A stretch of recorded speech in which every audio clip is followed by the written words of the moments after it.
এবার অনেক মানুষ আমরা এই কথা বলি, দেখবেন অনেকের মুখে এই কথা শুনবেন,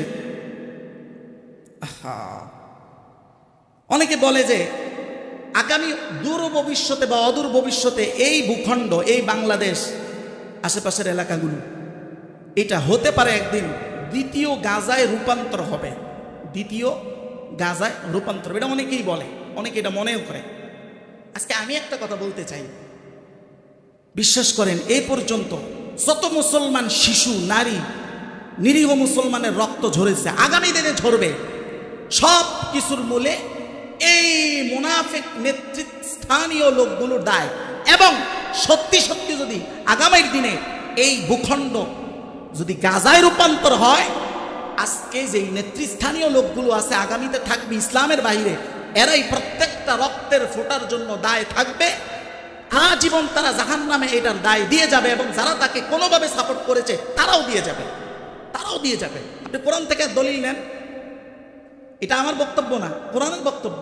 আসেন সূরাতুল গাফির আয়াত নং 47 থেকে 48, আল্লাহ তাআলা বলতেছেন, ওয়াইদ ইয়াতাহাজ্জুনা ফিন্নার, এরা শুধু দুনিয়ায় ঝগড়া করে না, এরা জাহান্নামেও ঝগড়া করবে। দেখেন কি করে, হে নবী স্মরণ করুন, ওয়াইদ ইয়াতাহাজ্জুনা, তারা যখন ঝগড়া করবে, বাক বিতণ্ডা করবে, নেতা এবং তার কর্মীদের মাঝে বাক বিতণ্ডা হবে, কি নিয়া, কোন জায়গায়, ফিন্নার, জাহান্নামে।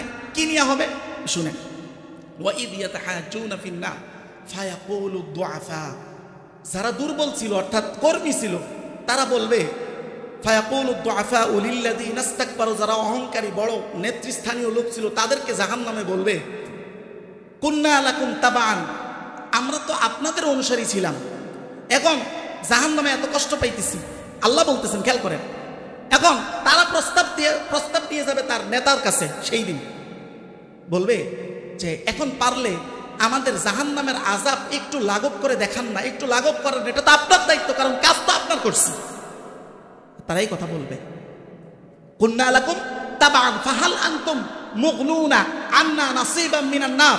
তখন নেতা কি বলবে, নেতা বলবে, ক্বালাল্লাযীনা ইসতাকবারু ইন্না কুল্লুন ফিহা, সে বলবে, আরে পাগল, তুইও জাহান্নামে আমিও জাহান্নামে, আমি নিজেই তো জাহান্নামে, তোর বাঁচাবো কিভাবে? বলেন না নাউযুবিল্লাহ।